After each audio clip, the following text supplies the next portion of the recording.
Hello అందరికి. బెల్జియంలో ఈ రోజు మాకు మంచు కురిసిందండి. ఈ సంవత్సరంలో పడిన పెద్ద స్నోఫాల్ ఇదేనట.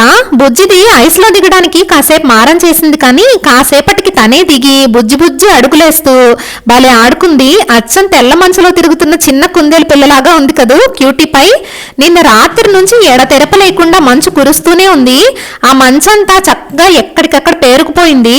ఆడుకోవడానికి ఇలాంటి లేత లేత మంచు అయితేనే బాగుంటుంది. మరీ గట్టిగా ఉంటే ఆడుకోవడం కుదరదు. లేత లేత మంచు తెల్లని వెండి పువ్వుల్లాగా మిలమిలా మెరుస్తూ ఉంటే ఎంత ఆనందం వేసిందో నాకైతే. ఇక పక్కనే ఉన్న పార్కుకి వెళ్ళి తనివి తీరా గంట సేపు మంచులో ఆడుకున్నాము. మంచు చూడటానికి బాగుంటుంది, కానీ కాసేపు చేత్తో పట్టుకుంటేనే కరెంట్ షాక్ కొట్టినట్టు అయిపోతుంది. ప్రతి ఇంటి ముందు మంచు ఎలా పేరుకుపోయిందో చూడండి. ఈ చెట్టు మీద అయితే ఏకంగా ఒక చిన్న సైజు మంచు కొండే ఉంది. ఇక ఇలా మంచు కురిసినప్పుడు జనాలు రోడ్ల మీద పేరుకున్న మంచులో జారి పడకుండా ఇలాంటి ట్రక్కులు వచ్చి ఎప్పటికప్పుడు క్లీన్ చేస్తూ ఉంటాయి.